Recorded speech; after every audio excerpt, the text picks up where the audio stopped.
আসসালামু আলাইকুম। স্বাগতম জানাচ্ছি আজকের ভিডিওতে। আজকে আপনাদেরকে জানাতে চলেছি নোয়াখালী স্কয়ার নিয়ে। যদিও এই স্কয়ারটা চূড়ান্ত করা হয়নি, যখন চূড়ান্ত করা হবে তখন আপনাদেরকে চূড়ান্ত একাদশ ঘোষণা করা হবে। শুরুতে আমি বলে দিতে চাই, এবার বিপিএল এ নোয়াখালীকে শুধু নেওয়া হয়েছে 5টি দল নিয়ে প্রতিদিন 2টি করে ম্যাচ অনুষ্ঠিত করা বিপিএল গভর্নিং কাউন্সিলের জন্য একটু কঠিন কাজ হয়ে পড়ে। এজন্য নোয়াখালীকে নেওয়া হয়েছে যাতে একদিনে 2টি ম্যাচ করে অনুষ্ঠিত হতে পারে। বরিশালকে নিয়ে নানান আলোচনা হয়েছে, তবে বরিশাল তাদের আর্থিকতার সমস্যা দেখিয়ে চলে গেছেন। নোয়াখালীতে 8জন ক্রিকেটার সরাসরি চুক্তিতে নেওয়ার গুঞ্জন শুনেছি। এখনো চূড়ান্ত এই ক্রিকেটার গুলার নাম এখনো নোয়াখালী স্কয়ার থেকে প্রকাশ হয়নি। প্রকাশ হলে আমি আপনাদেরকে জানাবো। একে একে ওদের নাম আমি আপনাদের সামনে একটু উচ্চারণ করার চেষ্টা করছি। 1 নম্বরে লিটন কুমার দাস অধিনায়ক হিসেবে নোয়াখালী দলের হয়ে ক্যাপ্টেন হিসাবে তাকে সরাসরি চুক্তিতে নিয়েছেন নোয়াখালী স্কয়ার। 2 নম্বরে রয়েছেন হাবিবুর রহমান সোহান। ওর নামটা সচরাচর কেউ জানে না, মনে হয় অনূর্ধ্ব 19 দলের কোন ক্রিকেটার হবে। 3 নম্বরে রয়েছে ম্যাক্সওয়েল, অস্ট্রেলিয়ার ম্যাক্সওয়েল, যাকে অলরাউন্ডারও বলা হয়। সেই ম্যাক্সওয়েলকে আনার প্রচেষ্টা চলতেছে। কেউ বা বলেছেন ম্যাক্সওয়েলকে নোয়াখালীতে স্কয়ারে যুক্ত করা হয়েছে। আসলে কতটুকু সে তা আমি এখনো শিওর না।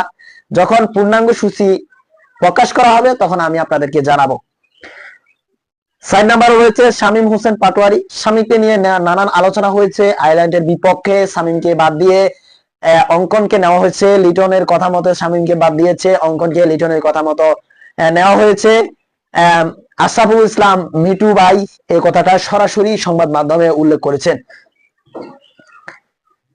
5 নম্বরে রয়েছে রশিদ খান, আফগানিস্তানের রশিদ খান, যাকে অলরাউন্ডার বলা হয়।